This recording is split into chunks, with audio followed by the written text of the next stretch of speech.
Hi everyone. ఈరోజు మనం ఒక చిన్న లాని ఎక్స్ప్లెయిన్ చేసుకోవాలని అనుకుంటున్నాము. అదేంటంటే లాస్ట్లో చెప్తాను. దానికంటే ముందు మనకు తెలిసిన విషయమే.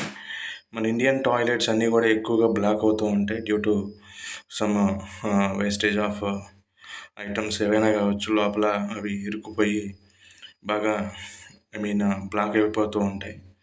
సో ఆ సిచ్యువేషన్లో మనం యూజ్ చేయాల్సినటువంటి అంటే అది క్లియర్ చేయడానికి యూజ్ చేయవలసినటువంటి జస్ట్ 2 థింగ్స్ ఉన్నాయి మన దగ్గర. అవి ఏంటంటే ఒకటి కర్ర, ఒక బొంగు కర్ర తీసుకుందాం. ఆ బొంగు కర్ర తీసుకొని దానికి ఒక సైడ్ వచ్చేసరికి ఎంప్టీ బాటిల్, అంటే మనం ప్లాస్టిక్ బాటిల్స్ ఉంటాయి కదా, ఖాళీ బాటిల్స్, 1 లీటర్ బాటిల్ తీసుకుంటే కొంచెం బాగా ఈజీగా ఉంటుంది ఇక్కడ చూపించిన విధంగా. ఖాళీ బాటిల్ ఒకటి తీసుకొని ఆ ఖాళీ బాటిల్ని ఆ కర్రకి ఒక సైడు బాగా ఫిక్స్ అయ్యి టైట్ చేయండి.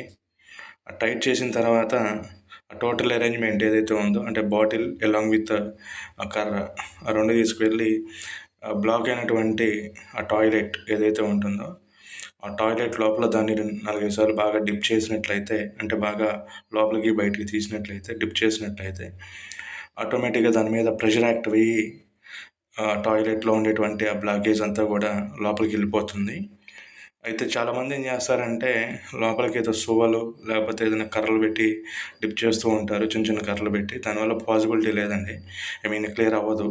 ఎందుకంటే according to this law, Pascal's law, మనం ఏదైనా ఒక పైప్లో కానీ లేకపోతే ఒక సిస్టంలో ఫోర్స్ అప్లై చేస్తున్నామంటే ఆ క్రాస్ సెక్షన్ ఏరియా ఏదైతే ఉందో అంతవరకు మనం ఫోర్స్ అప్లై చేస్తే అది యూనిఫామ్గా లోపల ఉండే లిక్విడ్ అనేది యూనిఫామ్గా మూవ్ అయ్యి సెకండ్ హ్యాండ్ దగ్గరికి ట్రాన్స్ఫర్ అవుతుంది. దాని ద్వారా అటు సైడ్ నుంచి, అంటే సెకండ్ హ్యాండ్ దగ్గర నుంచి హోల్లో అనేది టోటల్ వేస్టేజ్ అనేది పడిపోవడం జరుగుతూ ఉంటుంది. సో దాని ద్వారా ఆ టాయిలెట్స్ అనేవి లేకపోతే ఆ పైప్ అనేది ఫ్రీగా వాటర్ని ట్రాన్స్ఫర్ చేస్తూ ఉంటుంది. కాబట్టి ఈ పాస్కల్స్ లా అనేది ఇక్కడ ప్రజెంట్ అవుతుందని చెప్పేసి మనం అర్థం చేసుకోవాలి. Thank you.